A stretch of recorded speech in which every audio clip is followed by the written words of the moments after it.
दोस्तों बिहार में अभी बिहार विधानसभा चुनाव होने वाले हैं और सभी पार्टियां अपनी अपनी रणनीति बना रही कैसे जो ना इस बार चुनाव लड़ा जाएगा।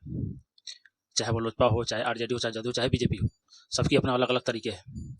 लेकिन सबसे दिलचस्प बात है दोस्तों कि ये लोग जो अपनी रणनीति बना रहे हैं, कब जब इलेक्शन का 1 महीना या 2 महीना रहेगा तो अपना जो है ना प्रचार प्रसार करना शुरू करेंगे।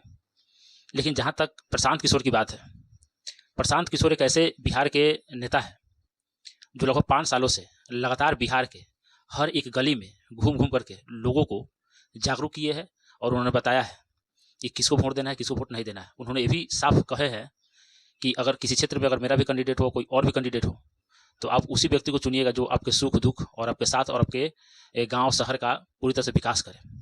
तो प्रशांत किशोर का ये बहुत अच्छी बात है। दोस्तों मैं एक बात और कहना चाहता हूँ कि मैं यहाँ से लगभग लखनऊ तक गया और नेपाल में भी गया। तो लखनऊ जाने के क्रम में मैंने देखा कि प्रशांत किशोर वहाँ तक पहुँचे हैं जहाँ तक हम लोग अभी कल्पना भी नहीं कर सकते हैं। नेपाल के बॉर्डर के पास भी हमने देखा कि जन स्वराज का जो पोस्टर लगा हुआ है उनके कार्यकर्ता है। यानी कि हम लोग ये कह सकते हैं कि प्रशांत किशोर बिहार के हर एक गली में जा करके लोगों को जागरूक किया है। और एक पल के लिए ऐसा लगता है कि बिहार का शायद भविष्य जो है ना बन सकते हैं प्रशांत किशोर।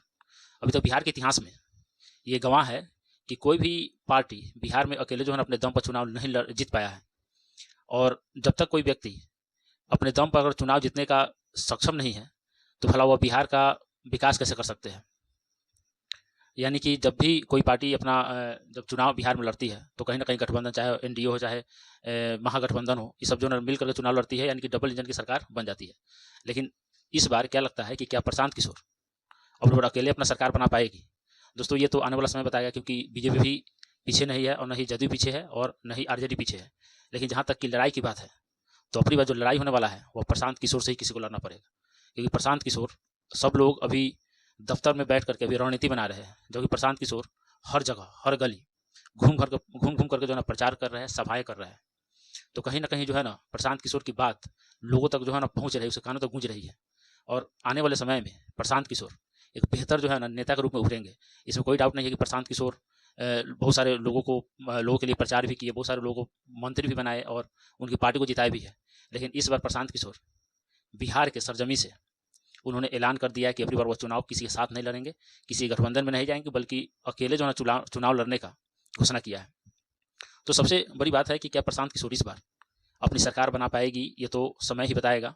लेकिन दोस्तों कमाल का आदमी है और बहुत बेहतरीन जो अपने बातों को रखते हैं। वो हमेशा शिक्षा, रोजगार, पलायन और बेरोजगारी को लेकर के जो है ना, इन बातों को लेकर जो है हमेशा चर्चा में रहते हैं और बातों को उठाते भी हैं।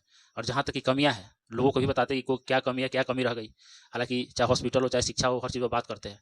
तो प्रशांत किशोर के लिए यह बिहार जो है बहुत बड़ी मायने रखती है। और लोग ये भी सोचते हैं कि बिहार में अभी तक पलायन नहीं रुक रही है, लोगों को रोजगार नहीं मिल पा रहा है।